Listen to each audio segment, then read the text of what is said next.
एक धनवान इंसान था, बहुत पैसे वाला, और उसने एक बेवकूफ़ इंसान को, जिसका दिमाग सही से नहीं चलता था, ऐसे बेवकूफ़ इंसान को अपने घर में नौकर रखा। कारण क्या था? पूरे दिन ये सेठ जो था मेहनत करता था, बाहर जाता था, लोगों से मिलना, सौदा मारना, ये करना वो करना।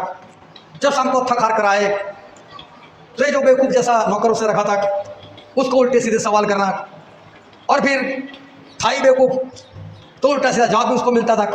उस जवाब से उसको हंसी आती थी, उसका माइंड फ्रेश हो जाता था। बस इसके लिए उसको रखा, इसका कोई काम नहीं था। उल्टे सीधे सवाल करो उसको, सामने से उल्टे सीधे जवाब पाओ, और उसको हंसी आती थी, आनंद मिलता था, उसका थकान तो चला जाता था। बस इसलिए उसने इस बेवकूफ़ इंसान को अपने घर पर रख दिया, रहने के लिए कमरा दे दिया, खाने के लिए खाना देता था, कपड़े देता था, ऊपर से पैसा देता था, बस अपने मन बहलाने के लिए।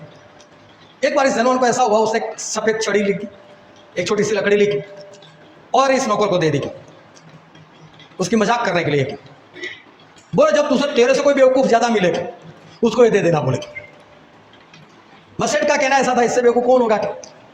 बोले लकड़ी उसको दे देना जो तेरे से भी बेवकूफ़ हो, ऐसा भविष्य में अगर कोई मिले तो तू उसको दे देना। बोला ठीक है, मिलेगा तो दे दूंगा। उसने अपने कमरे में जाकर वो लकड़ी रख दी। समय बीतता गया और ये सेठ था, उसकी आयु बढ़ी हुई थी, उसका मृत्यु का दिन आ गया। ऐसे ही बेड पर पड़ा था वो। उस वक्त उसको पछतावा हुआ कि मैंने इस नौकर को सिर्फ अपना मन बहलाने के लिए रखा, मैंने इसके साथ अच्छा नहीं किया, मैंने कितनी मजाक उड़ाई इसकी।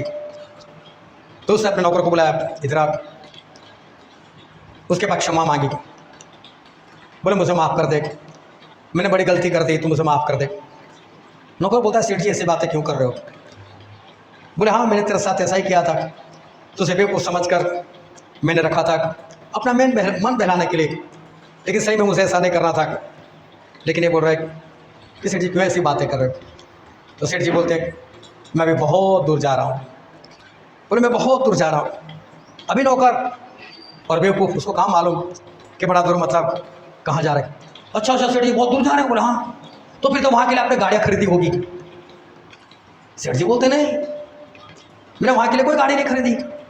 अच्छा वहाँ के लिए कोई गाड़ी नहीं खरीदी, अच्छा अच्छा, तो फिर तो अब वहाँ पर जा रहे हो तो वहाँ के लिए आपने घर तो खरीदा होगा। बोले नहीं मैंने वहाँ पर घर भी नहीं खरीदे। बोले घर नहीं रखा वहाँ पर? बोले नहीं। तो फिर तो आपको तो नौकर के बिना चलता नहीं, तो आपने तो वहाँ नौकर तो रखे होगे ना अपने लिए? बोले नहीं वहाँ नौकर भी नहीं रखे, मैंने कुछ भी नहीं। अच्छा अच्छा, तो कितने दिन के लिए जा रहे हो, वापस कब आओगे? सेठ मरने पड़ा था, फिर भी इसको थोड़ी हंसी आ गई। बोले वहाँ से मैं वापस कभी भी नहीं आऊँगा। बहुत ध्यान से समझा। बोले सच में सेठ कभी भी वापस नहीं आऊँगा? बोले नहीं, वहाँ से मैं कभी भी वापस नहीं आ पाऊँगा। बोले रुको एक मिनट आता हूँ। कमरे में गया, वो सफ़ेद लाल छड़ी जो दी थी लकड़ी की, नौकर लेकर आए। बोले मालिक रखो। मालिक को याद आ गया मैंने किस लिए दी थी। बोले मुझे दे रहा है? बोले हाँ। बोले क्यों? बोले संसार में आप टेम्पररी थे, यहाँ पर आपने इतनी मेहनत की अपने घर के लिए, पैसों के लिए, सोना चांदी के लिए इकट्ठा करने के लिए इतनी मेहनत की, और जहाँ से आप वापस नहीं आ सकते वहाँ के लिए कुछ नहीं किया। वहाँ पर आपके पास कुछ नहीं है, ना बंगला ना गाड़ी, वहाँ पर कुछ नहीं। जब आपको मालूम था कि वहाँ से मैं कभी भी वापस नहीं आ सकता तो वहाँ के लिए कुछ तो करना चाहिए था। आप तो मेरे से बेवकूफ़ निकले। प्रेज लॉर्ड, जय मसीह की। मैं स्टैनली मैकवान, मेरे YouTube channel Hindi Gujarati Bible study में आपका स्वागत है। मेरे चैनल को आज अभी इसी वक्त आप सब्सक्राइब कर लीजिए और परमेश्वर के ज्ञान में आप बढ़ते जाओ। परमेश्वर ने बाइबल में किस किस को मूर्ख कहा है, और वो मूर्ख कहा है किस बात में मूर्ख कहा है। एक तो परमेश्वर ने शैतान को मूर्ख कहा है। एक इंसान और था जिसने बहुत मेहनत की और बहुत कमाई की, और उसके खेत में काफ़ी फसल हुई, उसने बड़े बड़े गोदाम बनाए और अपने भविष्य को सुरक्षित कर लिया। लेकिन फिर भी परमेश्वर ने उसको भी मूर्ख कहा। तो परमेश्वर ने उसको मूर्ख क्यों कहा? आज इंसान कौन सी मूर्खता कर रहा है? आज इंसान मेहनत कर रहा है, अच्छी पढ़ाई कर रहा है, काम कर रहा है, कमाई कर रहा है, सब कुछ अपने लिए इकट्ठा कर रहा है, लेकिन फिर भी वो मूर्ख है। किस तरह से, वो जानने के लिए मेरे साथ लगातार इस वीडियो में अंत तक बने रहो।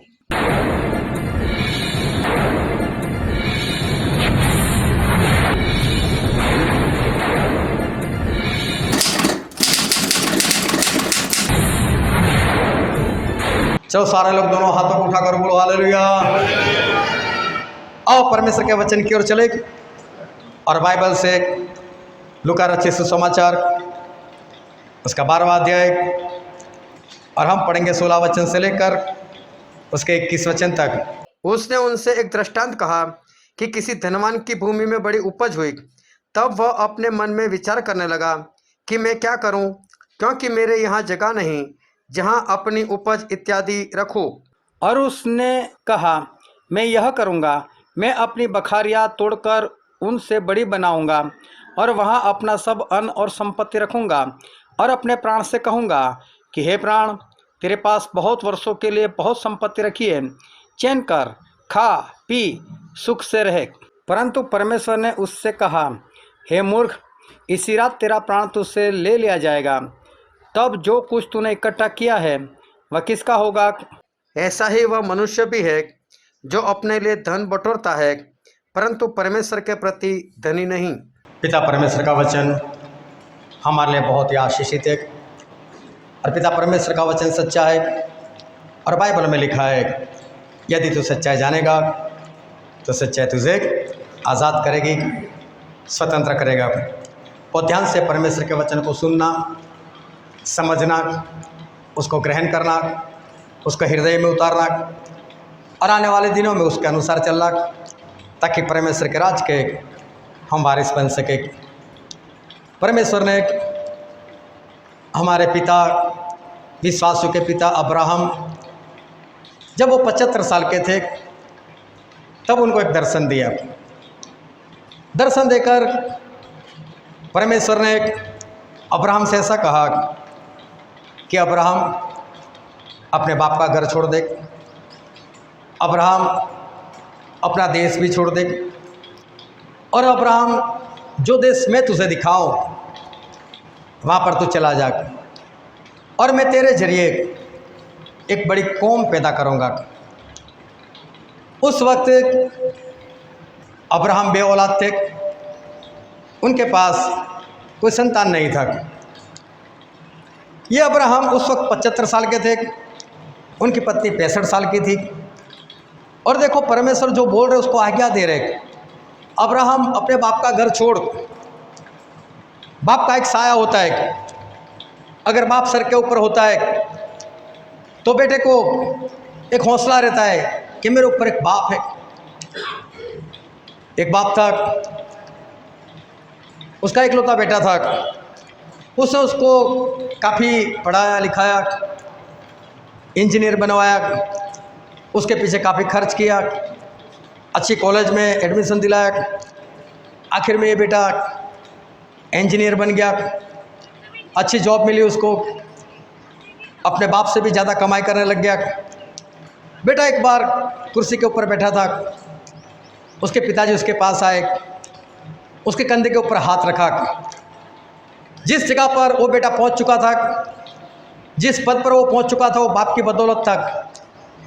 और बाप ने बेटे से पूछा, बेटा हम दोनों में से महान कौन, हम दोनों में से सामर्थ्य कौन? बाप को था कि बेटा बोलेगा कि पिताजी आपने तो मुझे इस जगह पर पहुंचाया, आपने तो मुझे पैदा किया, आपने तो मेरे पर खर्च किया, तो आप ही हो ना। पिता को ऐसा था, ऐसा बोलेगा बेटा। लेकिन बेटे ने घमंड से देखा अपने पिता की ओर और पिता को बोला, मैं सामर्थ्य। पिता उदास हो गए, उनको ऐसा कि मेरा नाम लेने वाला था।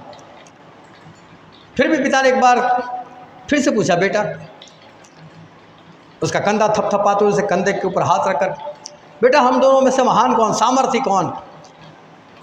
बेटा बोलता है, मैं पापा, मैं सामर्थ्य। उसके पिताजी उदास हो गए, कमरा छोड़कर जाने लगे। दरवाजे के पास पहुंचे, एक बार फिर पलट कर देखा, फिर एक आस भरी निगाहों से अपने बेटे को देखा। एक बार फिर से पूछा, बेटा हम दोनों में से महान कौन, सामर्थ्य कौन? बेटा बोलता है, पापा आप हो। तो उसका पिताजी उछल पड़े, बोले मैं सामर्थ्य तेरे से? हाँ आप सामर्थ्य। तो बोले मैंने तुझे 2 बार पूछा, तो 2 बार तूने अपना नाम क्यों बताया?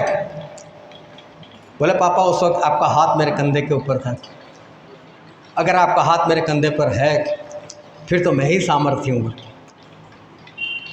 तो एक बाप अगर सर के ऊपर हो, बेटे को हौसला रहता है। लेकिन परमेश्वर तो अब्राहम को बोलते हैं अब्राहम अपने बाप का घर छोड़। दूसरी बात परमेश्वर बोलते हैं अब्राहम इस देश को भी छोड़ दे। अभी देखो अब्राहम उस वक्त काफ़ी धनवान थे, पैसे वाले थे। इसका मतलब अब्राहम का अच्छा कारोबार होगा, कारोबार वहाँ पर अच्छे से फैला हुआ होगा। और अगर परमेश्वर बोले इस यहाँ से निकल दूसरे देश में जाना है, इसका मतलब कारोबार बंद करना है, कारोबार भी बंद कर दे। अभी कारोबार बंद करना, सब कुछ उठाकर दूसरी जगह पर जाना, दूसरे देश में जाना, दूसरे देश के लोग कैसे हैं, वहाँ का कानून कैसा है कुछ नहीं मालूम, वहाँ पर जाओ, वहाँ पर नए सिरे से कारोबार शुरू करो, कारोबार जमेगा नहीं जमेगा क्या मालूम। लेकिन जब बाइबल पढ़ते हैं तो पता चलता है कि अब्राहम ने थोड़ी सी भी हिचकिचाहट के बिना हाँ परमेश्वर मैं छोड़ता हूँ। और बाइबल में लिखने के अनुसार अब्राहम तुरंत निकल गए सब कुछ छोड़कर, और तुरंत छोड़कर निकल गए और वो चले गए कनान देश में, जहाँ परमेश्वर ने उनको बोला था। अब्राहम कनान देश में गए, वहाँ पर भी चलो परमेश्वर ने उनको आशीष दी। कई लोगों को ऐसा लगता है कि उसमें क्या है, छोड़ना आसान है। लोगों को ऐसा लगता है कि ज़्यादा पैसे होते, ज़्यादा सोना चांदी होता है तो छोड़ना आसान होता है। लोगों को ऐसा लगता है कि अगर किसी के पास कुछ ज़्यादा है तो आसानी से कुछ भी छोड़ सकता है, लेकिन जिसके पास ना हो वो नहीं छोड़ सकता, जिसके पास कम हो छोड़ नहीं सकता। सही में बात कुछ और है, जिसके पास कम है वो आसानी से छोड़ सकता है, लेकिन जिसके पास ज़्यादा है वो नहीं छोड़ पाता।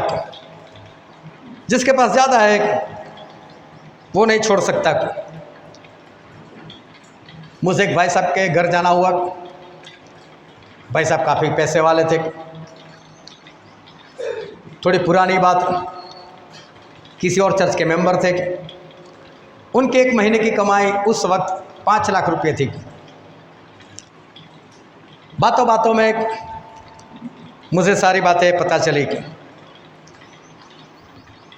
और मैंने उनको बोला कि आपकी जो इनकम है उसके हिसाब से उसका जो 10वां हिस्सा बनता है क्या आप अपने पास्टर को देते हो? उससे बोला मैं नहीं देता, क्योंकि परमेश्वर ने मुझे वही बात बताई थी। और वो इंसान ऐसा सोचता था कि 10वां 50,000 बनता है, पास्टर को देकर क्या करूं, पास्टर को इसकी क्या ज़रूरत है। और पास्टर को अगर मैं 50,000 दूंगा तो पास्टर को तो और लोग भी देते होंगे, तो फिर पास्टर को इतना पैसा क्या करना है। मैंने उस भाई साहब को बताया, मैंने बोला भाई साहब आप ऐसा सोच रहे हो? उन्होंने कबूल किया, हाँ मैं ऐसा ही सोच रहा हूँ। मैंने उनको बोला आप सोचना बंद करो, आप अपने पास्टर को वफादारी से उनके साथ जुड़े रहो और जो आपको करना चाहिए वो करो। लेकिन सही में ऐसा होता है कि ज़्यादा छोड़ना मुश्किल हो जाता है। लोगों को ऐसा लगता है कि ज़्यादा होता है तो लोग छोड़ सकते हैं, लेकिन सही में ज़्यादा होता है ना तभी छोड़ना मुश्किल हो जाता है। बाइबल में ऐसा लिखा है कि एक वचन पढ़ते हैं, 2 कुरिन्थी उसका 9 अध्याय और वचन 7। हर एक जन जैसा मन में ठाने वैसा ही दान करे, न कुड़ के और न दबाव से, क्योंकि परमेश्वर खुशी से देने वाले से प्रेम रखता है। यहाँ पर बाइबल में लिखा है कि जो कोई देना चाहे वो खुशी से दे। ना कुड़कुड़ा कर, ना किसी के दबाव में आकर या वचन के दबाव में आकर, लेकिन वो जो खुशी से देता है उसको परमेश्वर भी प्रेम करते। ऐसे लोगों को परमेश्वर चाहते। वचन दान पर नहीं है, इसका ध्यान रखना। अब्राहम ने सब कुछ छोड़ दिया। अब्राहम बिंदास से दूसरे देश में चले गए, कुड़कुड़ाते हुए नहीं। परमेश्वर ने बोला खुशी से, वो खुशी से निकल गए, दूसरे देश में चले गए। उन्होंने ये नहीं सोचा कि वहाँ पर जाकर मेरा कारोबार कैसे बढ़ेगा, कारोबार कैसे जमेगा, मैं कारोबार कैसे कर पाऊँगा, मुझे वहाँ के लोग कारोबार करने भी देंगे या नहीं करने देंगे, कुछ भी नहीं सोचा। वो बिंदास से चले गए और परमेश्वर ने भी अब्राहम को बहुत आशीष दी।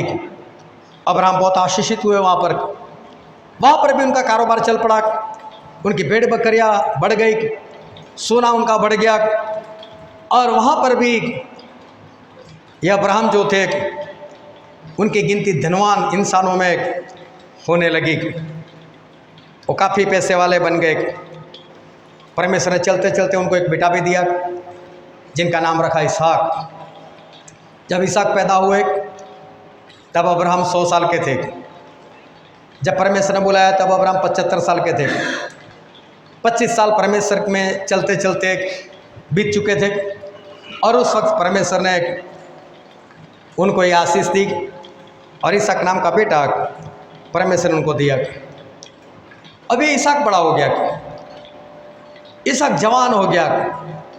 और जब इसहाक जवान हो गया तब एक बार फिर परमेश्वर अब्राहम के पास आए और अब्राहम से बात करने लगे, अब्राहम की परीक्षा करने लगे और अब्राहम से कहने लगा, अब्राहम बोले तेरा एकलौता बेटा जिसे तू बहुत प्रेम करता है, उस बेटे की मुझे बलि दे दे। बोले अब इसहाक जवान हो गए थे। जितनी इसहाक की आयु है उसमें प्लस 100 कर दो, उतनी आयु अब्राहम की है। बड़ी मुश्किल से 25 साल परमेश्वर में चलने के बाद अब्राहम को ये बेटा मिला था। समझ लो अब्राहम के लिए इसहाक ही सब कुछ थे। तो कितने भी पैसे हो, लेकिन अगर एक बेटा ना हो, उनके बाद इस्तेमाल करने वाला अगर कोई ना हो, तो फिर इंसान सोचता है कि मेरी कमाई किस काम की। अब्राहम के पास बहुत कुछ था और परमेश्वर में 25 साल चलने के बाद उनको ये बेटा मिला। वो बेटा भी जवान हो गया। उस वक्त परमेश्वर अब्राहम से कहते हैं कि अब्राहम इसहाक के मुँह से बलि दे दे। अब्राहम के लिए समझ लो इसहाक सब कुछ है। जब अब्राहम की फिल्म देखते लोग तो उसमें बताते अब्राहम बहुत सोच रहे थे, दुखी हो रहे थे, रो रहे थे और रोते रोते वो इसहाक की बलि देते, जबकि सच में ऐसा नहीं है। अब्राहम को इतना विश्वास था कि मेरे पिता परमेश्वर इसकी बलि नहीं चाहते। उनको इतना विश्वास था कि अगर इसकी बलि मैंने दे भी दी तो परमेश्वर उसी इसहाक को जिंदा कर कर मुझे वापस देने वाला है। उनको पूरा भरोसा था मेरा बेटा नहीं मरेगा, और मरेगा तो भी उसको ही परमेश्वर वापस जिंदा कर कर देने वाले। इसलिए रोते हुए नहीं गए थे बलि देने के लिए, वो खुश होकर गए। बाइबल में पढ़कर देखना, सुबह जल्दी उठ गए, उन्होंने खुद लकड़े काटे, इसहाक को उठाया, 2 नौकरों को उठाया, चलो बोले हम चलते। और बहुत खुशी से उन्होंने ये इसहाक की बलि दी थी। वो बिंदास थे, उनको ऐसा कुछ नहीं था कि क्या होगा, मेरे बेटे का क्या होगा और परमेश्वर क्यों मेरे से मेरे बेटे की बलि मांग रहे। इसहाक उनको उनकी जान थी, इसहाक से उनका बहुत प्रेम था, लेकिन सच में उनको इस बात की भी कोई परवाह नहीं थी कि इसहाक का होगा क्या। बिंदास से गए, उन्होंने बलि दे दी। देखने जाओ तो परमेश्वर ने बलि नहीं ली, लेकिन फिर भी बाइबल में हर बार लिखा गया कि अब्राहम ने बलि दी, अब्राहम ने बलि दी। एक बार एक स्त्री थी जिसको 12 साल से लहू बहता था। वचन को ध्यान से समझना कि परमेश्वर आज क्या कहने के लिए जा रहे हैं। 12 साल से लहू बह रहा था। और मरकुस में ऐसा लिखा है उसके बारे में कि ये जो स्त्री थी उसने अपनी सारी संपत्ति डॉक्टर लोगों के पीछे खर्च कर दी थी, सारी संपत्ति। मैं उसके पास जितना था वो सब कुछ उसने दवाई के पीछे खर्च कर दिया था, लेकिन उसको चंगाई नहीं मिली थी। उल्टा ऐसा हुआ था कि वो और भी बीमार हो गई, उसकी बीमारी और भी ज़्यादा बढ़ गई। लेकिन उसने अपनी चंगाई के लिए अपना सब कुछ खर्च कर दिया था। आज इंसान अपने शरीर के लिए बहुत खर्च कर सकता है, जिंदा रहने के लिए, चंगाई पाने के लिए आज इंसान अपना सब कुछ खर्च कर सकता है। इसके पास आखिर में अपनी ज़मीन बची होगी, घर बचा होगा, वो भी उसने बेच दिया, पूरी कंगाल हो गई। आज भी इंसान अपने शरीर के लिए वो सब कुछ कर सकता है। जूठा माँ कार्ड भी बनवा सकता है, आयुष्मान कार्ड भी बनवा सकता है, खुश भी हो जाता है, मैंने तो ऐसा कार्ड बनवा दिया। उसको ऐसा है शरीर अच्छा रहे, अगर बीमारी आए तो चली जाए, मैं बच जाऊं। इंसान अपने लिए कुछ भी कर सकता है, लोन ले सकता है, किसी के आगे गिड़गिड़ा सकता है, उधार ले सकता है, लेकिन वो अपनी चंगाई के लिए वो सब कुछ खर्च कर सकते हैं। लेकिन अब्राहम के लिए तो इसहाक ही सब कुछ है। दौलत कोई मायने नहीं रखती, लेकिन फिर भी उन्होंने परमेश्वर के लिए अपने बेटे को दे दिया। एक धनवान था और उसके घर के बाहर एक गरीब भिखारी था जिसका नाम था लाजर। और ये जो लाजर था, उनके घर वाले हर रोज़ लाजर को उठाकर इस धनवान के घर के बाहर छोड़ देते थे। अभी मुझे नहीं लगता कि धनवान के घर के बाहर आंगन में कोई छोड़कर चला जाए और धनवान उनको रोके ना। लेकिन होता होगा ऐसा कि धनवान का घर किसी मेन रोड पर होगा, वहाँ से लोग आने जाने वाले ज़्यादा होंगे, और इस लाजर को भीख मांगने के लिए उसके घर वाले वहाँ पर छोड़ देते थे। लेकिन धनवान को अपने घर से लाजर भिखारी दिखता था। इसके पूरे शरीर में फोड़े पड़े हुए थे और कुत्ते आकर उस फोड़े को चाटते थे। इसका मतलब उसके शरीर के ऊपर कपड़े नहीं थे।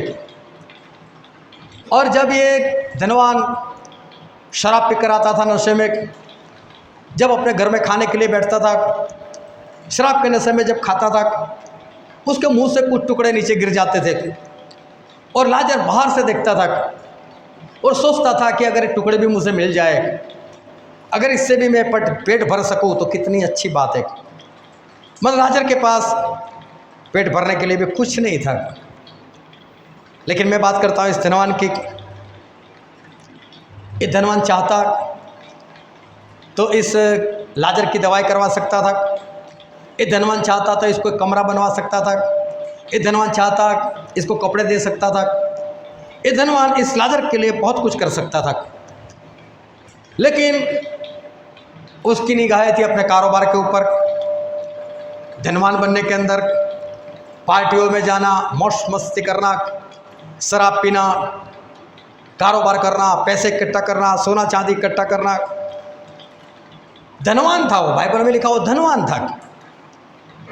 लेकिन एक दिन वो मर गया, और जब वो मर गया तो पीड़ा के मारे, क्योंकि जैसे उसकी इस धरती के ऊपर आंखें बंद हुई, वैसे ही वो तड़पने लग गया। उसने देखा तो आग में फंसा हुआ है, चारों ओर आग लगी है, अंधेरा है, वो तो नरक में चला गया था।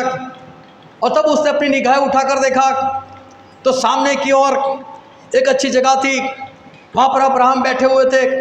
अब्राहम की गोद के अंदर ये लाजर भी बैठे हुए थे। लाजर ने कपड़े पहने हुए थे, लाजर को एक भी फोड़ा नहीं था, लाजर बहुत अच्छे तरह से बैठे हुए, लेकिन यहाँ पर ये धनवान वो तड़प रहा है और उसे जोरों से आवाज़ लगाई, ये अब्राहम पिता, बहुत ध्यान से समझना कि नरक में जाकर ये धनवान, उसको मालूम है कि अब्राहम ही है, ये सामने जो अब्राहम है वो अब्राहम को पहचान लेते हैं, मेरे बाप है अब्राहम, मैं उसी की संतान हूँ।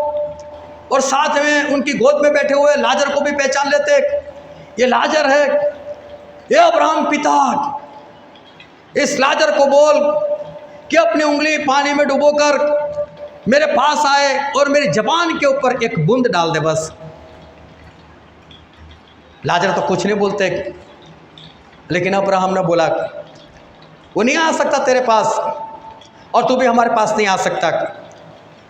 याद कर धनवान, जब तू धरती पर था तेरे पास पैसे थे, तेरे पास सोना था, तेरे पास चांदी थी, तेरा कारोबार अच्छा था, तेरे पास अच्छा घर था, तेरे पास सब कुछ था,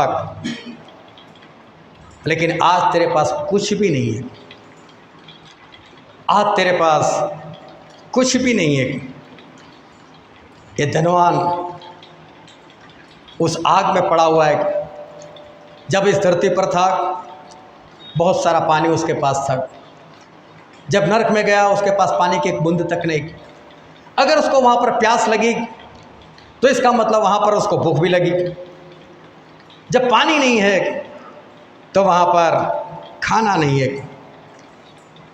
और वहाँ पर अब्राहम इस इंसान को, इस धनवान को बात याद दिलाते और बाइबल में एक वचन पढ़ते हैं, लूका रचित सुसमाचार उसका 16वां अध्याय और वचन 25। परंतु अब्राहम ने कहा, हे पुत्र, स्मरण कर कि तू अपने जीवन में अच्छी वस्तुएं पाया हुआ था और वैसे ही लाजर बुरी वस्तुएं, परंतु अब वह यहाँ शांति पा रहा है और तू तड़प रहा है। अब्राहम कह रहे याद कर, याद, तेरे पास सब कुछ था इस धरती के ऊपर, तेरे पास पैसा था, तेरे पास घर था, तेरे पास सोना चांदी सब कुछ था। क्या आज इस धनवान के घर में कुछ नहीं है? बहुत ध्यान से समझना, अभी भी धनवान का घर तो है ही धरती के ऊपर, उसको साथ नहीं ले जा पाया, लेकिन घर तो आज की तारीख में उसके पास है। अगर किसी तरह से वो वापस धरती पर चला जाए तो घर है उसके पास, घर के कागजात बने हुए होंगे, रजिस्ट्री की हो गई होगी, उसके पास सोना चांदी वो सब कुछ है, अभी भी उसके पास है। लेकिन जहाँ पर वो है उस जगह पर उसमें से कुछ नहीं आया उसके साथ, उस जगह पर उसके पास उसमें से कुछ भी नहीं आया। आज भी उसके पास घर है, सोना है, चांदी है, क्योंकि वो अब्राहम को ऐसा कहते हैं। एक वचन और पढ़ते, उसका 27 वचन पढ़ो तो। उसने कहा, तो हे पिता, मैं तुझसे विनती करता हूँ कि तू उसे मेरे पिता के घर भेज। ये बोल रहा है कि अगर लाजर मेरे पास नहीं आ सकता, हम दोनों के बीच में खाई है, तो कम से कम उसको मेरे बाप के घर तो भेज। मतलब बाप का घर अभी भी मौजूद है, सोना चांदी अभी भी वहाँ पर है, लेकिन इस धनवान के पास यहाँ नरक में कुछ भी नहीं है, वहाँ पर वो कुछ नहीं ले जा पाया। इस धरती के ऊपर मेहनत की थी, धरती के ऊपर उसने मजदूरी की थी पैसा कमाने के लिए, लेकिन आज उसके पास उसमें से कुछ भी उसके साथ नहीं आया, ना सोना ना चांदी, कुछ भी नहीं। एक इंसान और था, वो भी तो धनवान था, लेकिन वो किसी का भंडारी था, किसी के पास वो जॉब कर रहा था, लेकिन उसने ऐसा किया कि उसने अपने मालिक के जो पैसे थे उसमें से कुछ खा गया, और कुछ मतलब थोड़ा नहीं, बहुत कुछ खा गया। जिस तरह से उसका रहन सहन था, लोगों को भी पता चल गया कि इंसान अपने मालिक के पैसे उड़ा रहा है, तो लोगों ने जाकर उसके मालिक को कंप्लेन कर दी। बोले कैसा भंडारी तूने रखा है, वो तो तेरे पैसे खा जा रहा है। बोले इसको निकाल वरना वो तेरा सब कुछ खा जाएगा। और ये इंसान ने, मालिक ने अपने भंडारी को बोला, पैसा भी तेरे बारे में मैं क्या सुन रहा हूँ कि तू मेरे पैसे खा रहा है। बोले जल्दी से मुझे हिसाब दे, और हिसाब देने के बाद भी मैं तुझे अब भंडारी नहीं रखने वाला, मैं तुझे निकालने वाला हूँ, लेकिन अपना हिसाब दे दे। अभी भंडारी सोचने लग गया, मैं करूँ तो क्या करूँ। अगर मैंने हिसाब सीधा सीधा दे दिया तो काफ़ी पैसे मुझे जोड़ने पड़ेंगे, वो तो मैं उड़ा चुका हूँ, खा चुका हूँ, पैसे दूंगा कहाँ से। चलो मेरा मालिक मुझे छोड़ भी देगा, लेकिन बाहर बातें क्या जाएगी, इससे तो अपने मालिक के पैसे खा लिए। अगर मैं कहीं पर जॉब के लिए जाऊंगा, मुझे जॉब कौन देगा, ये तो पैसे खा जाता है, ईमानदार नहीं है, मुझे दूसरी जॉब नहीं मिलेगी। लेकिन अभी तो मैं जवान हूँ, परिवार का गुजारा कर रहा है, तो फिर मुझे एक ही काम करना पड़ेगा, खड्डा खोदना पड़ेगा, मजदूरी करनी पड़ेगी, क्योंकि अब मुझे कोई भंडारी तो रखने वाला है नहीं। तो खड्डा तो मैं खोद नहीं सकता, आज तक ऐसा काम नहीं किया, ये काम भी मैं नहीं कर सकता। वो आइडिया लगा रहा है, मैं करूँ क्या, मैं करूँ क्या। एक आइडिया और उसको आता है, भीख मांगू। लेकिन बोलो उसमें शर्म आती है, भीख कैसे मांगूंगा मैं, वो मैं नहीं कर सकता। फिर उससे आइडिया लगा, क्या करूँ क्या करूँ। फिर उसने वो हिसाब की बुक निकाली होगी, देखा होगा किसका कितना बाकी है, और एक एक करके लोगों को बुलाए, भाई साहब इधर आ। बोले मेरे मालिक को तुझे क्या देना है। अब मैं मेरी भाषा में बात कर रहा हूँ। अगर उसने बोला होगा कि 100 मन गेहूँ, बोले कोई बात नहीं, 50 लिख दे, 80 के पैसे मुझे दे दे। 80 के पैसे लिए, 50 लिखे, मदद 30 मन के और पैसे इसके पास जमा हो गए। इसी तरह सभी को बोला, किसी का तेल, किसी का चावल, लेकिन इसी तरह से उसे गलत लिखवा कर सामने वाले का भी फायदा कर दिया, अपने पास भी पैसे जमा कर लिए, और उसने देखा कि बस अब मुझे मेरे मालिक को जितने पैसे देने हैं वो सारा हिसाब क्लियर है, चाहे गलत रीति से, लेकिन उसने हिसाब तो क्लियर कर दिया, बैलेंस शीट बना कर दे दी। अभी उसके मालिक को पता चल गया कि इसने मेरे पैसे भी खा लिए और हिसाब भी इस तरह से कर दिया कि मैं इसकी गलती निकाल भी नहीं सकता, मैं इसको बोल भी नहीं सकता कि तूने मेरे पैसे खा लिए। और बिंदास से कॉलर उठाकर पूरे घमंड से और बिंदास अपने मालिक से बोला, लो मालिक हिसाब लो। मालिक ने हिसाब देखा, समझ गया पैसे खा भी लिए, और मुझे थप्पड़ भी ऐसा लगा गया कि मैं इसको कुछ बोल नहीं सकता। मालिक ने उसको सराहा, किसका दिमाग कितना बढ़िया है, इसका दिमाग कितना जोरदार चलाया, मेरे पैसे खा भी गया और मेरे पास उससे कोई सबूत भी नहीं छोड़ा। आज इंसान इस धरती के ऊपर अपने गुजार के लिए कैसे कैसे आइडिया लगाता है, कैसे कैसे जुगाड़ वो कर लेता है। इसने भी ऐसा कुछ किया, अपने आप को उससे बचा लिया। अब अगर कहीं पर जॉब के लिए जाता है, अगर कोई ना बोलता है और उसको ऐसा बोलता है कि तू तो तेरे मालिक के पैसे खा चुका है, वो बिंदास से बोलता, जाओ मेरे मालिक से पूछो, पूरा हिसाब मैंने दिया है, मैं कोई पैसे नहीं खा गया। और अगर उसका मालिक किसी को बोलता है कि हाँ सच में उसने मेरे पैसे खाए, वो मालिक को पकड़ सकता है, उसके ऊपर वो दावा कर सकता है, बोले मेरी इज्जत उछाल रहा है, मैंने तो पूरा हिसाब दिया हुआ है।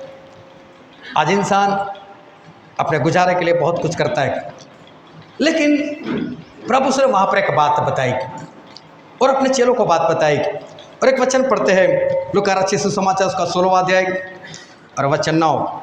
और मैं तुमसे कहता हूँ कि अधर्म के धन से अपने लिए मित्र बना लो, ताकि जब वह जाता रहे तो वे तुम्हें अनंत निवासों में अंगीकार करे। प्रभु उसने अपने चेलों से ऐसा कहा, बहुत ध्यान से समझना, अधर्म के धन से अपने लिए मित्र बना लो। प्रभु यीशु अपने चेलों से ऐसा कहते, अधर्म के धन से, मतलब ऐसा धन जो धर्म के कारण नहीं आया, जो आज्ञाकारी के कारण नहीं आया, जो मेहनत से नहीं आया, ऐसे अधर्म के धन से अपने लिए मित्र बना लो। और जब वो धन जाता रहे तब ये मित्र अनंत निवास में, अनंत निवास मतलब स्वर्ग में तुम्हारा अंगीकार करेगा। मतलब प्रभु से ऐसा कहना चाहते हैं, अधर्म के धन से अपने लिए ऐसे मित्र बनाओ जो मित्र स्वर्ग में पहुंच गए, और जब तू मर जाए, जब तेरा न्याय होने के लिए तू मेरे सिंहासन के सामने आए, तब वो तेरे मित्र मुझे ऐसा कहे, इसकी वजह से मैं आज स्वर्ग में हूँ, इसको भी ले लो स्वर्ग में, वो तेरा अंगीकार करे। प्रभु उसने अपने चेलों से कहा, अधर्म के धन से अपने लिए मित्र बना लो। अधर्म का धन जिसके लिए मेहनत नहीं की। बहुत ध्यान से समझना। आप किसी जंगल में चले जाओ, एक पैर के ऊपर खड़े हो जाओ 1-2 साल के लिए, खाना पीना बंद कर दो, पवित्र आत्मा नहीं मिलते ऐसे। आप भूखे प्यासे किसी जगह पर बैठ जाओ 2-3 महीने के लिए और पवित्र आत्मा के वरदान मिल जाएंगे, ऐसा नहीं है। परमेश्वर ने पवित्र आत्मा आज से वर्षों पहले पिता से विनती करते हुए हमारे लिए भेज दी है। पवित्र आत्मा इस धरती पर आ चुके हमारे लिए वर्षों से। उनके सारे वरदान परमेश्वर ने हमारे लिए छोड़ रखे। जिस तरह से आप शादी में जाते हो, अपनी थाली लेते हो, खाना वहाँ पर रखा होता है, जो आपको पसंद है वो आप उठा लेते हो, खा लेते हो। इतना आसान है पवित्र आत्मा को पाना, उनके वरदानों को पाना, इतना आसान है। परमेश्वर बोलते हैं इसके लिए आपको कोई उपवास करने की ज़रूरत नहीं है, कहीं पर किसी तरह की तपस्या करने की ज़रूरत नहीं है, ऐसा कुछ करने की ज़रूरत नहीं। अभी जो दिन चल रहे लेंट के दिन, 40 दिन उपवास, अभी तो भस्म बुधवार भी है, वहाँ से अगर शुरू करो तो 45-46 दिन होते हैं, लेकिन बीच में संडे को छुट्टी कर दो, खाना खा लो, 40 दिन का उपवास कर लो। उसके बाद भी देखना आप पवित्र आत्मा से नहीं भर जाओगे, वरदानों से नहीं भर जाओगे। ये तो परमेश्वर ने ऐसे ही दे दिया है, ले लो। ये हम मेहनत से नहीं पाते, इसके लिए कोई मेहनत करने की ज़रूरत नहीं है, ये मिल जाता है हमको। इसी को परमेश्वर धन बोलते हैं। इस धन के जरिए, पवित्र आत्मा के जरिए, उनके वरदानों के जरिए, अगर आपको गाने का, आराधना करवाने का वरदान है, प्रचार करने का वरदान है, भूत प्रेत निकालने का वरदान है, उसका इस्तेमाल करो। अपने लिए मित्र बनाओ, मतलब आत्मा जीत लो। वो आत्मा जीत लो, वो स्वर्ग में परमेश्वर से कहेंगे, हाँ परमेश्वर, इसने मुझे सुसमाचार दिया था, इसने मेरी चंगाई के लिए प्रार्थना की थी, इसने मुझे बाइबल के वचन सिखाए थे, इसने मेरे लिए भविष्यवाणी की थी, और आज मैं यहाँ पर हूँ। प्रभु ये बहुत अच्छा इंसान, ले लो इनको, और हम स्वर्ग में चले जा सकते हैं।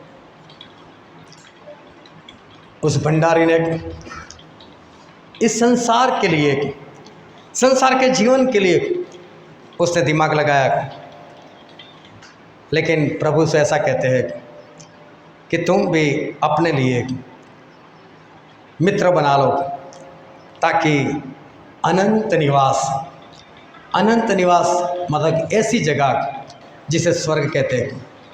अनंत निवास मतलब ऐसी जगह जिसका कभी अंत नहीं होने वाला, उस जगह पर आप भी वहाँ पर पहुँच जाओ, ऐसा परमेश्वर कहना चाहते हैं।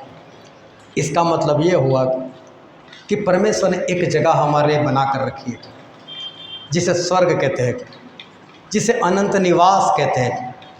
वहाँ पर बहुत सारी जगह है, क्योंकि बाइबल में ऐसा लिखा है, यूहन्ना उसका 14वां अध्याय और उसका 2 और 3 वचन, मेरे पिता के घर में बहुत से रहने के स्थान हैं, यदि न होते तो मैं तुमसे कह देता, क्योंकि मैं तुम्हारे लिए जगह तैयार करने जाता हूँ।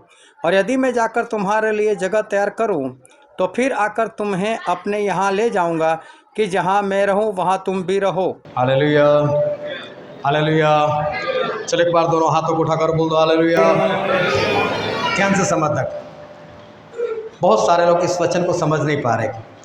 प्रभु ने ऐसा कहा, मेरे बाप के घर में रहने के स्थान बहुत है।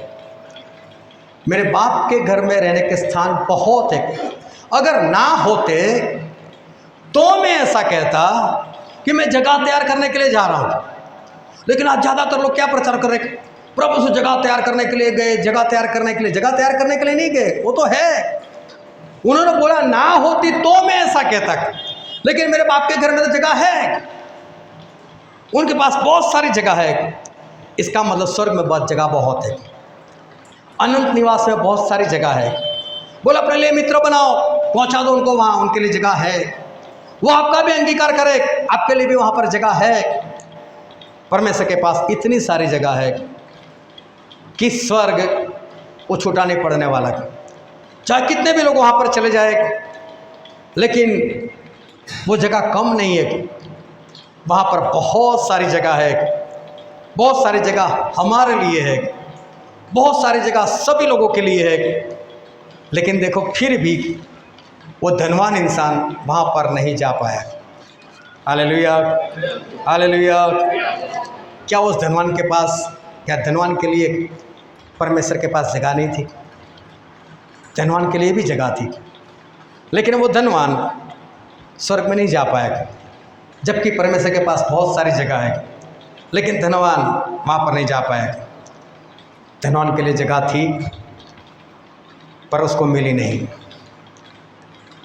इसका मतलब ऐसा कि जैसा धनवान के साथ हुआ ना, ऐसा यहाँ हम जितने भी इकट्ठे हुए, ऐसा किसी के भी साथ हो सकता है। मैं दावे के साथ कहता हूँ आपके लिए स्वर्ग में जगह है।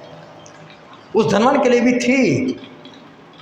आज भी परमेश्वर के पास जगह बहुत है, लेकिन धनवान नहीं जा पाया। हो सकता है यहाँ पर भी ऐसा हो किसी के साथ कि जगह होने के बावजूद वहाँ पर वो ना जा सके। ऐसा होने की संभावना है। इसका मतलब वहाँ ऐसे ही नहीं जा सकता। वहाँ जाने के लिए, उस अनंत निवास में जाने के लिए, उस स्वर्ग में जाने के लिए कुछ तो करना होगा। ऐसे ही ये धनवान उस नरक में नहीं चला गया। कुछ करना होगा ताकि हम उस जगह पर पहुंच सके, वो जगह हमको मिल सके। इसके लिए हमें कुछ करना पड़ेगा। प्रभु ने बताया कि मेरा अनाथ एक राजा के बेटे की शादी के खाने के समान है। बहुत लोगों को इनविटेशन दिया, बहुत लोगों को कार्ड दिया, लेकिन उन्होंने आखिरी दिन में उन्होंने बहाने बता दिए। किसी ने बोला मैंने खेत खरीदे, मैं उसको देखने के लिए जा रहा हूँ। किसी ने बोला मैंने बेल खरीदे, मैं उसको खरीदने के लिए जा रहा हूँ। किसी ने बोला मेरी नई नई शादी हुई, मैं नहीं आ सकता। आज बहुत सारे बहाने लोगों के पास संगति में नहीं जाने के, बहुत सारे बहाने हैं प्रभु भोज नहीं लेने के, बहुत सारे बहाने हैं बाइबल नहीं पढ़ने के। लेकिन बहाने इसलिए कि कभी भी इंसान तब तक खेत नहीं खरीदता जब तक उसको देख ना ले। लेकिन ये लोग बोलते हैं कि खेत खरीद लिया है, अब हम देखने के लिए जाते हैं। बेल खरीद लिए, अब हम देखने के लिए जाते हैं। पहले देखता है इंसान, फिर खरीदता है। और कभी भी इंसान झूठ बोलता है तो पकड़ा जाता है। तो राजा ने बोला कोई बात नहीं, ये लोग अच्छे नहीं थे, इनका नाश कर दो। लेकिन वापस जाओ, गलियों में जाओ, नुक्कड़ पर जाओ, जैसे भी लोग मिलते हैं ऐसे लोगों को उठा कर लेकर आओ। उनको बोलो कि यहाँ पर खाना बहुत है, आ जाओ यहाँ पर। नौकर लोग वापस गए और बहुत लोगों को उन्होंने बोला कि राजा के बेटे की शादी का खाना आ जाओ। बहुत लोग वहाँ पर आ गए। हुआ ऐसा कि राजा आप देखने के लिए निकले। शादी में देखना, जिस लड़की की या लड़के की शादी होती है, रिसेप्शन होता है, उसके माता पिता फिर देखने के लिए निकलते हैं, सभी को मिलते हैं, भाई सब कैसा है, खाना कैसा लगा, खाया कि नहीं। राजा भी देखने के लिए निकले, कौन कौन आए, कैसे कैसे लोग आए। लेकिन राजा ने दूर से देखा तो एक इंसान था जिसे शादी वाले कपड़े नहीं पहने थे। राजा उसी के पास पहुंच गए, उसको बोला कंधे पर हाथ रखकर, हे मित्र, प्रेम से बात करे, मित्र तूने शादी के कपड़े नहीं पहने। उसे तुरंत अपनी निगाहें झुका दी और कुछ नहीं बोला। उससे कोई भी उत्तर नहीं दिया, कुछ उसके मुंह से शब्द नहीं निकले। और तब राजा ने नौकरों को आज्ञा दी, बोले इधर आओ, इसके हाथ पैर बांधो, इसको बाहर के अंधेरे में डाल दो।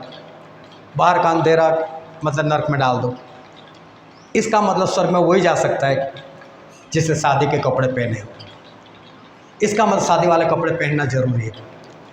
अगर शादी वाले कपड़े नहीं तो स्वर्ग में तो जगह फिर भी है, लेकिन परमेश्वर अंदर घुसने नहीं देंगे। और शादी वाले कपड़े क्या दर्शाते हैं? एक वचन पढ़ते हैं, प्रकाशित वाक्य उसका 19वां अध्याय और वचन 8। और उसको शुद्ध और चमकदार महीन मलमल पहनने दिया है, क्योंकि उस महीन मलमल का अर्थ पवित्र लोगों के धर्म के काम है। यहाँ पर लिखा है कि उससे मतलब प्रभु से के दुल्हन को मतलब कलीसिया को बोले सफ़ेद श्वेत महीन मलमल का कपड़ा पहनने दिया है। ये सभी लोगों ने इसको शादी के साथ जोड़ दिया। आज अगर क्रिश्चियन लोगों में शादी होती है तो लड़की वही सफ़ेद कपड़े पहनती है। ऐसा परमेश्वर ने नहीं बोला। वो सफ़ेद कपड़े तो क्या दर्शाते हैं? हमारी आज्ञाकारी। वो तो आज्ञाकारी के वस्त्र है। आज्ञाकारी के वस्त्र अगर नहीं पहने मतलब कि हमारे जीवन में आज्ञाकारी नहीं तो स्वर्ग नहीं। परमेश्वर ने वो वस्त्र अपनी दुल्हन को मतलब कलीसिया को मंडली को दिया हुआ है ताकि मंडली पहने मतलब आज्ञाकारी करे। पूरी मंडली के लिए वहाँ स्वर्ग में जगह है। लेकिन अगर आज्ञाकारी नहीं, परमेश्वर के वचन को मानना नहीं, तो इसका मतलब होता है कि उसके लिए स्वर्ग में जगह नहीं। और ध्यान से समझते रहना, लोग छोटी छोटी बातें समझते लेकिन बड़ी बड़ी गलती करते। इस संगति का वक्त था 11 बजे का। इसका मतलब 11 बजे संगति शुरू होनी चाहिए और 11 बजे सभी लोगों को आ जाना चाहिए। जब भी संगति होती है तब परमेश्वर से प्रार्थना होती है कि परमेश्वर 11 बजे संगति है, आप उसको आशीषित करना। और इसलिए परमेश्वर उसको आशीषित करने के लिए 11 बजे ही आ जाते। लेकिन अगर इंसान खुद ना आए, वो अगर 11 बजे ना पहुँचे तो ऐसा दिखाता है प्रभु मेरा इंतज़ार करना, मैं आता हूँ, मैं आपसे बड़ा हूँ, मैं बाद में आता हूँ। इंसान को पता नहीं चलता कि आज्ञाकारी मतलब होती क्या है। जो इंसान ये छोटी सी बात नहीं कर सकता, 12 बजे का टाइम रख लेते, 1 बजे का टाइम रख लेते। परमेश्वर ने ऐसा तो नहीं बोला 11 ही बजे रखना है, लेकिन कम से कम टाइम पर तो पहुँचो। परमेश्वर से कोई बड़ा नहीं है, परमेश्वर से कुछ भी बड़ा नहीं है। लेकिन छोटी छोटी बातों में जो आज्ञाकारी दिखनी चाहिए वो दिखती नहीं है। बिना आज्ञाकारी कोई भी इंसान स्वर्ग में नहीं जा सकता। वहाँ के लिए ये कपड़े पहनने पड़ेंगे।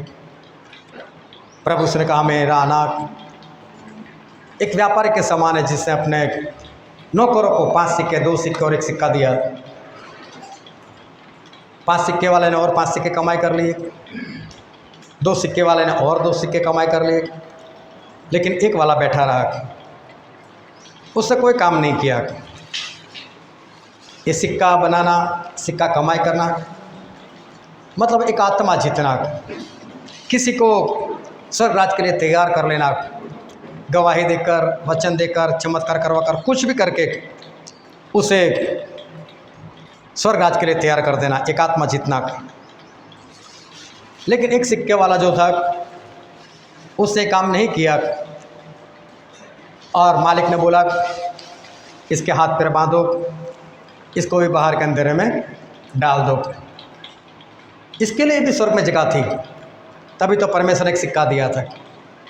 जिसे कपड़े नहीं पहने थे आज्ञाकारी के, उसके लिए भी तो स्वर्ग में जगह थी, लेकिन वो जा नहीं पाया।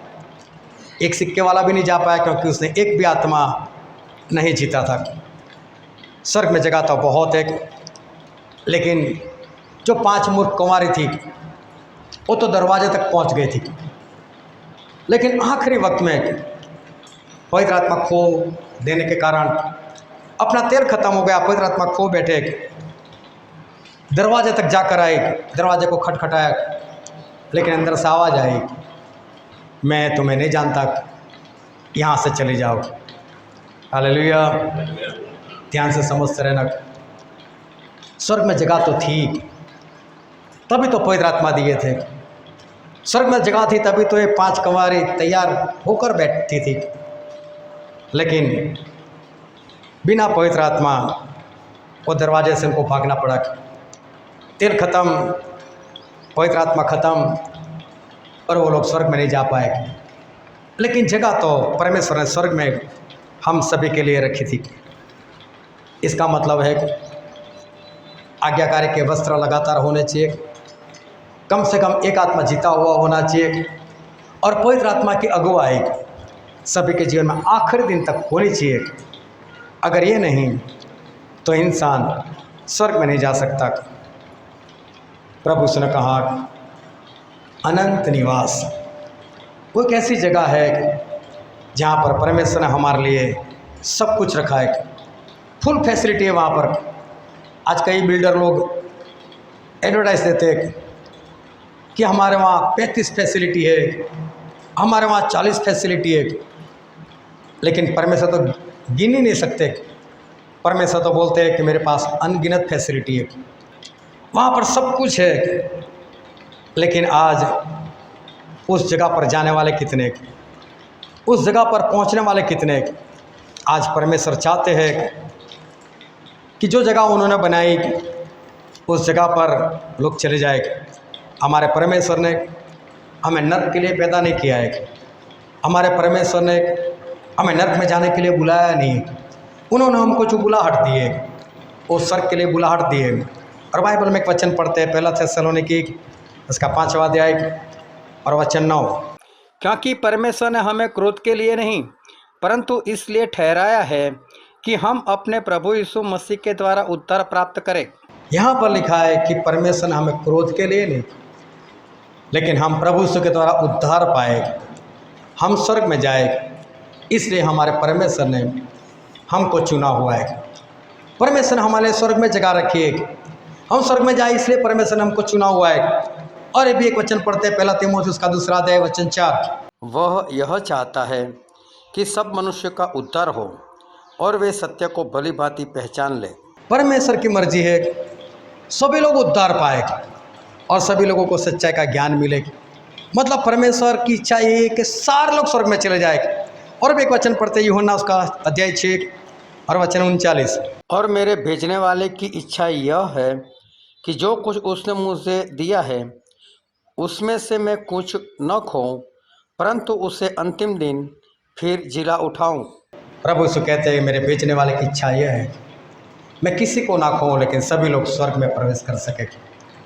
हमारे परमेश्वर चाहते हैं कि हम में से कोई भी नाश ना हो, सारे लोग बचाए जाए। ये परमेश्वर की मर्जी है। उनके पास बहुत सारी जगह है, स्वर्ग में बहुत कुछ रखा है।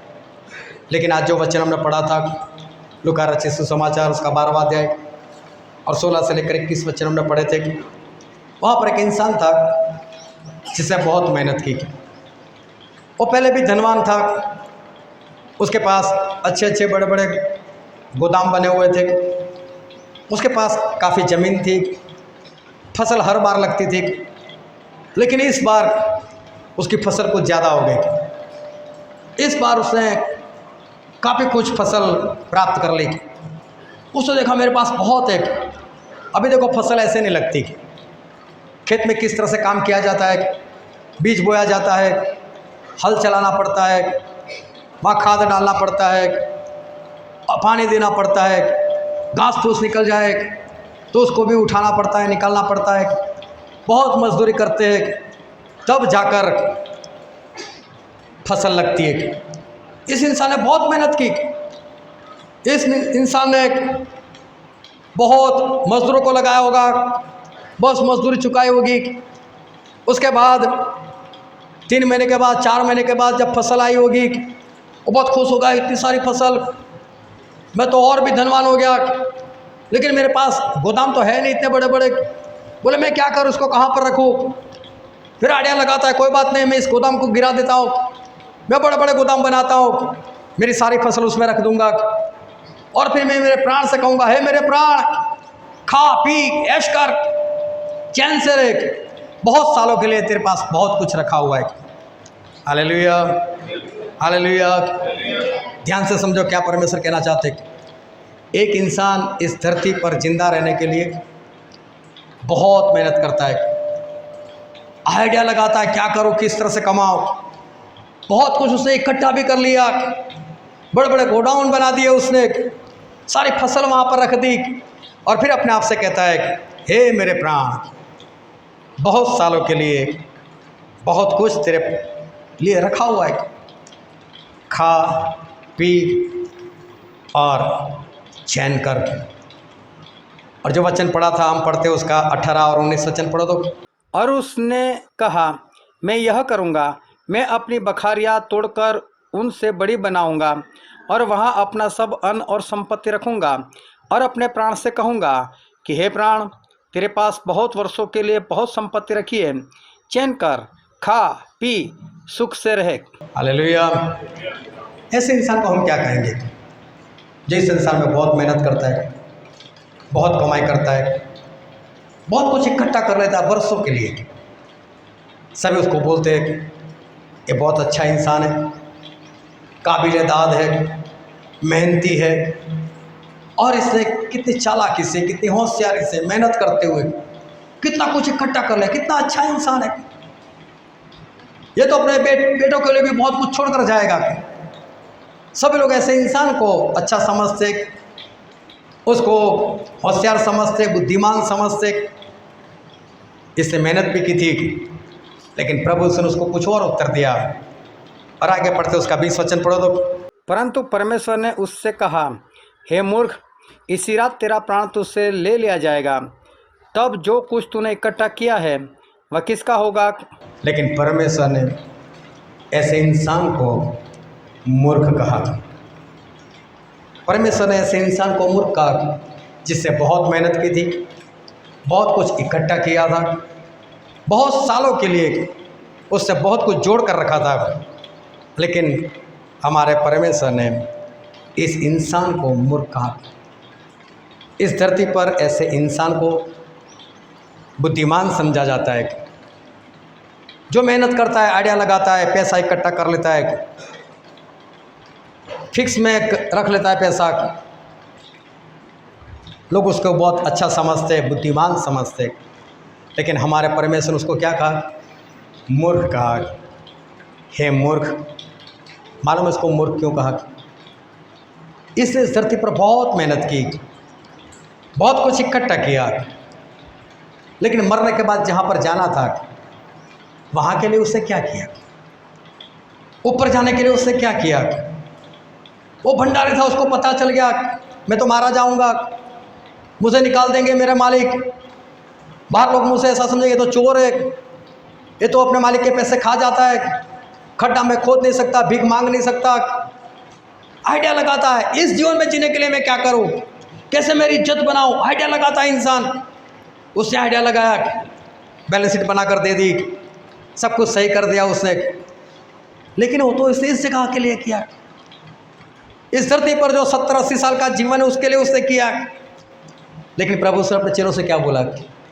प्रभु ने तो अपने चेलों से ऐसा कहा, ऐसे मित्र इकट्ठा करो जो स्वर्ग में पहुंच जाए और वहां पर तुम्हारा अंगीकार करे।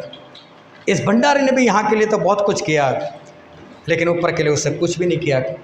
यहाँ चाहे लोग उसको बुद्धिमान समझे, लेकिन परमेश्वर तो उसको भी कहेंगे मूर्ख। वो यहाँ पर बुद्धिमान है, लेकिन परमेश्वर की निगाहों में वो तो मूर्ख है। लेकिन परमेश्वर अपने लोगों को कहते तू आत्मा जीत, तू सही में धनवान बन जा। वो धनवान जो लाजर को देखता है, वो सोचता होगा कि लाजर कैसा है, बीमार है, फोड़े वाला है, भिखारी है, अगर मेरी तरह मेहनत करे, मेरी तरह दिमाग लगाए तो ये भी पैसे वाला बन सकता है। ये मूर्ख है, कुछ भी नहीं कर सकता। लेकिन आखिर में मूर्ख कौन ठहरा? वो धनवान मूर्ख ठहरा। वो नरक में पड़ा तब भी उसके पास इस धरती के ऊपर घर था। जब वो नरक में गया तब भी इस धरती के ऊपर जो उसका घर था वहाँ पर सोना चांदी सब कुछ था। अभी भी अगर उसको नरक में से वापस भेज दिया जाए तो अभी भी वो धनवान था। लेकिन अफसोस की बात, उसने ऊपर के लिए कुछ भी इकट्ठा नहीं किया था। वहाँ पर उसके पास कुछ भी नहीं था। अब बहुत ध्यान से समझना, एक धनवान इंसान था, बहुत पैसे वाला, और उसने एक बेवकूफ़ इंसान को, जिसका दिमाग सही से नहीं चलता था, ऐसे बेवकूफ़ इंसान को अपने घर में नौकर रखा। कारण क्या था? पूरे दिन ये सेठ जो था मेहनत करता था, बाहर जाता था, लोगों से मिलना, सौदा मारना, ये करना वो करना। जब शाम को थक हार कर आए तो ये जो बेवकूफ़ जैसा नौकर उसे रखा था, उसको उल्टे सीधे सवाल करना, और फिर था ही बेवकूफ़ तो उल्टा सीधा जवाब भी उसको मिलता था। उस जवाब से उसको हंसी आती थी, उसका माइंड फ्रेश हो जाता था। बस इसके लिए उसको रखा था, इसका कोई काम नहीं था। उल्टे सीधे सवाल करो उसको, सामने से उल्टे सीधे जवाब पाओ, और उसको हंसी आती थी, आनंद मिलता था, उसका थकान तो चला जाता था। बस इसलिए उसने इस बेवकूफ़ इंसान को अपने घर पर रख दिया, रहने के लिए कमरा दे दिया, खाने के लिए खाना देता था, कपड़े देता था, ऊपर से पैसा देता था, बस अपने मन बहलाने के लिए। एक बार इस धनवान को ऐसा हुआ, उसने एक सफ़ेद छड़ी ली, एक छोटी सी लकड़ी ली और इस नौकर को दे दी, उसकी मजाक करने के लिए। बोले जब तुझे तेरे से कोई बेवकूफ़ ज़्यादा मिले उसको ये दे देना। बोले सेठ का कहना ऐसा था, इससे बेवकूफ़ कौन होगा? बोले लकड़ी उसको दे देना जो तेरे से भी बेवकूफ़ हो, ऐसा भविष्य में अगर कोई मिले तो तू उसको दे देना। बोले ठीक है, मिलेगा तो दे दूंगा। उसने अपने कमरे में जाकर वो लकड़ी रख दी। समय बीतता गया और ये जो सेठ था उसकी आयु बढ़ी हुई थी, उसका मृत्यु का दिन आ गया। ऐसे ही बेड पर पड़ा था वो। उस वक्त उसको पछतावा हुआ कि मैंने इस नौकर को सिर्फ अपना मन बहलाने के लिए रखा, मैंने इसके साथ अच्छा नहीं किया, मैंने कितनी मजाक उड़ाई इसकी। तो उसने अपने नौकर को बुलाया, इधर आ। उसके पास क्षमा मांगी, बोले मुझे माफ़ कर दे, मैंने बड़ी गलती कर दी, तू मुझे माफ़ कर दे। नौकर बोलता है सेठ जी ऐसी बातें क्यों कर रहे हो? बोले हाँ, मैंने तेरे साथ ऐसा ही किया था, तुझे बेवकूफ़ समझकर मैंने रखा था अपना मन बहलाने के लिए, लेकिन सही में मुझे ऐसा नहीं करना था। लेकिन ये बोल रहा है कि सेठ जी क्यों ऐसी बातें कर रहे हो? तो सेठ जी बोलते हैं मैं अभी बहुत दूर जा रहा हूँ। बोले मैं बहुत दूर जा रहा हूँ। अभी नौकर और बेवकूफ़ उसको कहाँ मालूम कि बड़ा दूर मतलब कहाँ जा रहे हैं। अच्छा सेठ जी बहुत दूर जा रहे हो? बोले हाँ। तो फिर तो वहाँ के लिए आपने गाड़ियाँ खरीदी होगी। सेठ जी बोलते नहीं, मैंने वहाँ के लिए कोई गाड़ी नहीं खरीदी। अच्छा वहाँ के लिए कोई गाड़ी नहीं खरीदी? अच्छा तो फिर तो अब वहाँ पर जा रहे हो तो वहाँ के लिए आपने घर तो खरीदा होगा। बोले नहीं, मैंने वहाँ पर घर भी नहीं खरीदे। बोले घर नहीं रखा वहाँ पर? बोले नहीं। तो फिर तो आपको तो नौकर के बिना चलता नहीं, तो आपने तो वहाँ नौकर तो रखे होगे ना अपने लिए? बोले नहीं, वहाँ नौकर भी नहीं रखे, मैंने कुछ भी नहीं। अच्छा तो कितने दिन के लिए जा रहे हो? वापस कब आओगे? सेठ मरने पड़ा था, फिर भी इसको थोड़ी सी हंसी आ गई। बोले वहाँ से मैं वापस कभी भी नहीं आऊँगा। बहुत ध्यान से समझना।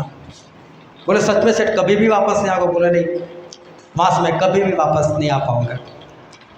बोले रुको 1 मिनट आता हूँ।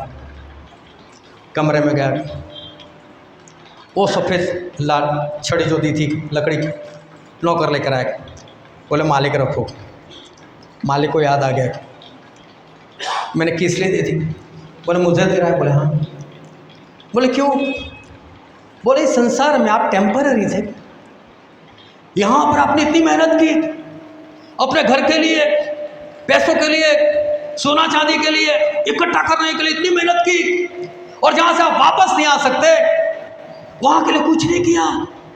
वहाँ पर आपके पास कुछ नहीं है, ना बंगला ना गाड़ी, वहाँ पर कुछ नहीं। जब आपको मालूम था कि वहाँ से मैं कभी भी वापस नहीं आ सकता, तो वहाँ के लिए कुछ तो करना चाहिए था। आप तो मेरे से बेवकूफ़ निकले। लो हालेलुया, हालेलुया। चलो दोनों हाथों को उठाकर बोलो हालेलुया। समझ में आ रही बात? क्या किया है आपने वहां जाने के लिए? प्रभु से तो बोलते मेरे पास बहुत सारी जगह है, अनंत निवास है मेरे पास। ना होती तो मैं कहता मैं जगह तैयार करने के लिए जाता हूं, लेकिन मेरे पास तो जगह है। वो धनवान ऐसा समझता है कि लाजर मूर्ख है, लेकिन मूर्ख इंसान वहां पर चला गया, उसकी जगह थी वहां पर। उसने कुछ तो किया था वहां जाने के लिए, लेकिन इस धनवान ने इस जगह पर बहुत कुछ प्राप्त किया, बहुत कुछ मेहनत की, लेकिन आखिर में वो मूर्ख ठहरा। वो धनवान बहुत सारी फसल आ गई उसके पास, बहुत सारी फसल उसने इकट्ठी कर ली, बड़े बड़े गोदाम बना लिए। हे मेरे प्राण, चैन कर, खा पी, सुख से रहे। लेकिन वहां के सुख के लिए क्या? वहां के लिए कुछ किया क्या? वहां के लिए कोई मेहनत की? एक बात ध्यान से समझ लो, आप एक घर बनाते हो ना, 20, 22, 25 साल के बाद फिर रिनोवेशन करने की जरूरत पड़ती है। जब आप चैन की सांस लेते हो, हाश, ये आखिरी इंस्टॉलमेंट था मेरा, अब घर मेरा हो गया। 25 साल तक लोन इंस्टॉलमेंट भरते रहे, लेकिन तभी पता चला अभी तो रिनोवेशन, फिर एक लोन। एक घर जो 20-25 साल के बाद रिनोवेशन मांगता है, उसके लिए आपको मेहनत करने की जरूरत पड़ती है। क्या आप ऐसा समझते हो कि स्वर्ग आसानी से मिल जाएगा? क्या आप ऐसा समझते हो बस ऐसे ही बैठे बैठे चले जाएंगे वहाँ पर? नहीं, आज्ञाकारी के कपड़े पहनने पड़ेंगे, कम से कम एक सिक्का बनाना पड़ेगा, जीतना पड़ेगा। वस्त्र पहनकर, दुल्हन बनकर, तैयार रहकर, आखिर तक आपकी मसाल में तेल रहना चाहिए। अगर तेल गवा बैठे, कोई आत्मा गवा बैठे, स्वर्ग के दरवाजे तक खटखटा कर वापस भागना पड़ेगा, वहां से बाहर निकाले जाओगे।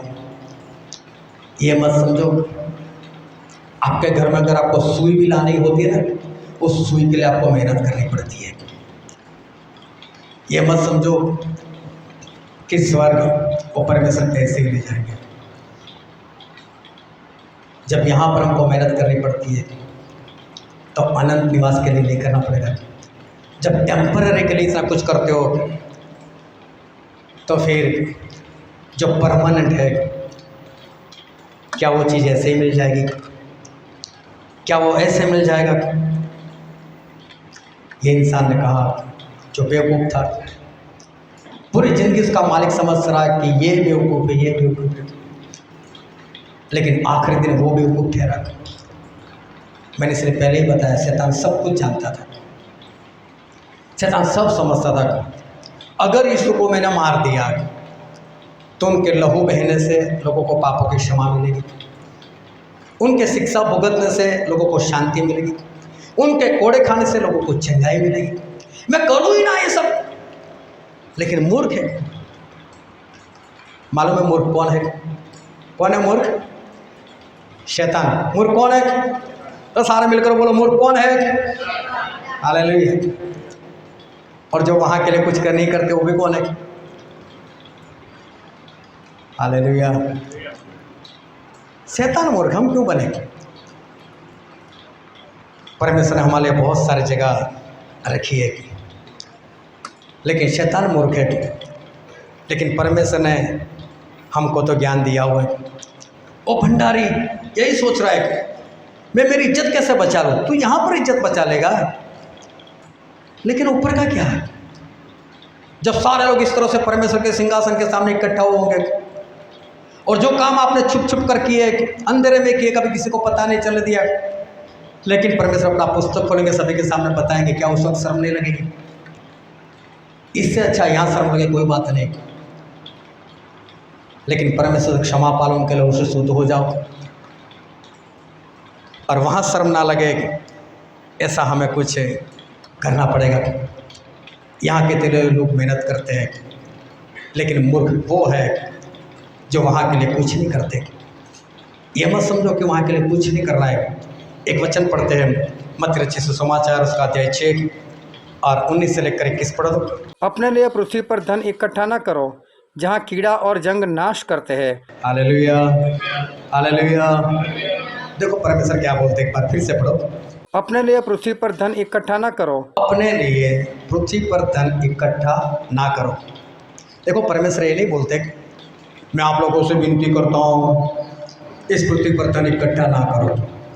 आज्ञा है, यह आज्ञा है। अपने लिए धन इकट्ठा ना करो, फिर जहाँ कीड़ा और जंग नाश करते हैं, जहाँ कीड़ा आ जाता है, जहाँ जंग लग जाता है, फिर और जहाँ चोर सेंग लगाते और चुराते हैं।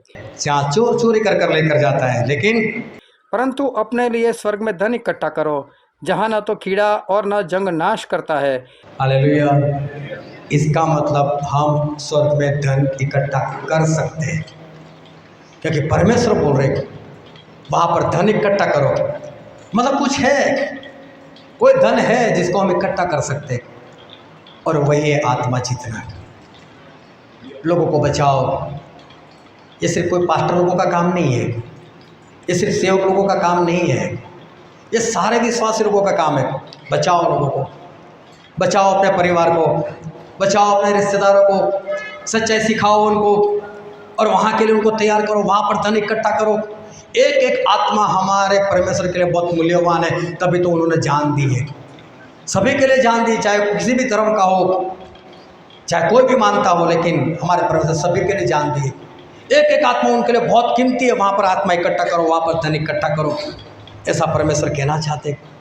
धन यहाँ नहीं, वहाँ पर हमें इकट्ठा करना है। और एक वचन और पढ़ते हैं, मत्ती उसका 12 अध्याय वचन 30। जो मेरे साथ नहीं वह मेरे विरोध में है, और जो मेरे साथ इकट्ठा नहीं करता वह बिखेर देता है। हालेलुया। जो परमेश्वर के साथ इकट्ठा नहीं करता, परमेश्वर वही तो काम कर रहा है आत्मा जीतने का। आपके जरिए, आपके साथ रहकर पवित्र आत्मा से बोले इकट्ठा करो और धन इकट्ठा करो और लोगों को बचाओ। और परमेश्वर बोलते जो मेरे साथ इकट्ठा नहीं करता वो तो बिखेरने वालों में से वो तो मूर्ख है। परमेश्वर मना करते हैं मूर्ख मत बनो, मेरे साथ इकट्ठा करो। फिर आगे पढ़ते हैं उसका 16 अध्याय वचन 19। मैं तुझे स्वर्ग के राज्य की कुंजियाँ दूंगा, और जो कुछ तू पृथ्वी पर बांधेगा वह स्वर्ग में बंधेगा, और जो कुछ तू पृथ्वी पर खोलेगा वह स्वर्ग में खुलेगा। हालेलुया। इसका मतलब हम यहाँ बैठे बैठे स्वर्ग में हमारे लिए घर बना सकते हैं। तो यहाँ पर बांधेगा, वहाँ बंधेगा। जब हम एक दूसरे के साथ मिलते हैं, जब विश्वासी एक दूसरे के साथ मिलते हैं, तब बाइबल में लिखा है परमेश्वर का भवन बनते हैं। यहाँ एक दूसरे के साथ जुड़ो और वहाँ पर पहुँच जाओ। यहाँ पर एक भवन परमेश्वर के लिए तैयार करो, और वो भवन आपके लिए वहाँ पर तैयार होगा। यहाँ पर बांधो, वहाँ पर बांध दिया जाएगा। हमें वहाँ के लिए इकट्ठा करना है, हमें वहाँ के लिए कुछ करना है। हम मूर्ख ना बने। जो अनंत निवास है, जहाँ पर हमें अनंत काल के लिए जाना है, अगर इस टेम्पररी जीवन के लिए अगर हम सब कुछ करते हैं, हम आइडिया लगाते हैं, मेहनत करते हैं, तो जहाँ पर परमानेंट रहना है वहाँ के लिए कुछ आइडिया लगाओ, वहाँ के लिए कुछ मेहनत करो। वो नहीं समझ सका कि बिना कपड़े क्या होता है, वो सिंपल से कपड़े पहन कर गया, शादी वाले कपड़े, आज्ञाकारी के कपड़े नहीं पहने, उसको ऐसा क्या होगा, लेकिन वो मूर्ख ठहरा। खाने तक पहुंच गया था लेकिन खाना नहीं खाने पाए। वो 5 कवारी मूर्ख निकली, उनको ऐसा हम तो पहुंच चुके, दरवाजे तक पहुंच गया, अब क्या होगा, खोलेगा ही नहीं अंदर से। लेकिन परमेश्वर अंदर से दरवाज़ा नहीं खोला। वो 5 मूर्ख ठहरी। कहीं आखिरी दिनों में ऐसा ना हो जाए कि एक सिक्के वाले की तरह कोई मूर्ख ठहरे, बिना आत्मा जीते वहाँ पर जाने का प्रयत्न करे और वहाँ पर ना पहुँच पाए। हमें मूर्ख नहीं बनना है, हमें बुद्धिमान बनना है। क्योंकि एक आखिरी वचन हम पढ़ते हैं बाइबल में, दानियेल भविष्यवक्ता का पुस्तक, उसका 12वां अध्याय और वचन 10। बहुत लोग तो अपने अपने को निर्मल और उजले करेंगे और स्वच्छ हो जाएंगे, परंतु दुष्ट लोग दुष्टता ही करते रहेंगे। और दुष्टों में से कोई ये बातें न समझेगा, परंतु जो बुद्धिमान है वे ही समझेंगे। हालेलुया। परमेश्वर ऐसा कहते हैं, दुष्ट लोग ये बात नहीं समझेंगे। लेकिन कैसे लोग बात समझेंगे? ज्ञानी लोग। ये सब कुछ बाइबल में सुनना पड़ा। हम जब भी वचन देखते बाइबल में से ज़्यादा पढ़ने का कारण एक ही है, लोगों को पता चले कि जो लिखा है बाइबल में लिखा है। दानियल स्पष्ट लिखते हैं, पवित्र आत्मा की सहायता से लिखते हैं। ऊपर तो जाना ही है, लेकिन ये भेद वाली बात ये सिर्फ ज्ञानी लोग समझेंगे और दुष्ट लोग नहीं समझेंगे। मूर्ख मतलब दुष्ट, दुष्ट मतलब शैतान। अगर आज इंसान भी नहीं समझ पाता, अगर वो मूर्ख बनता है तो समझ लो वो भी दुष्ट है, वो भी शैतान का साथी है। शैतान परमेश्वर के साथ बैठना चाहता है, वो भी चाहता है कि लोग मेरी आराधना करें, लेकिन प्रभु से तो बोलते हैं आत्मा जीतो, पवित्र आत्मा पालो, आ जाओ मेरे साथ, मेरे सिंहासन के ऊपर, मेरे पास, मेरे सिंहासन के ऊपर मैं बिठाऊंगा। वो तो अपने साथ अपनी समानता में बिठाना चाहते हैं। बस करना हमें एक ही है, आज्ञाकारी के वस्त्र पहनने और एक आत्मा जितना है, और ये सब कुछ काम हमें पवित्र आत्मा से करना है और हम स्वर्ग में चले जाएंगे। लेकिन जो इस 70 और 80 साल के जीवन के लिए बहुत कुछ करता है, लेकिन ऊपर जाने के लिए कुछ नहीं करता, वो आखिर में मूर्ख ठहरेगा। यहाँ के लिए अगर मेहनत करनी पड़ती है तो वहाँ के लिए भी मेहनत तो करनी पड़ेगी। मेहनत नहीं करोगे तो मूर्ख ठहरोगे, और मूर्ख ठहरोगे तो वहाँ पर जा नहीं पाओगे। और परमेश्वर शैतान को मूर्ख कहते हैं। हम ऐसे ना बने, लेकिन हम परमेश्वर के लोग बने, ज्ञानी बने, समझदार बने, और हम परमेश्वर के राज के वारिस बने। हालेलुया। आप सभी अपने आँखों को बंद करें, अपने मस्तकों को यीशु मसीह के आगे झुकाएं। मेरे प्रियो, ये वक्त है कि हम अपने आप को जांचें, ये वक्त है कि हम अपने आप को परखें, ये वक्त है कि हम अपने आत्मा से सवाल करें।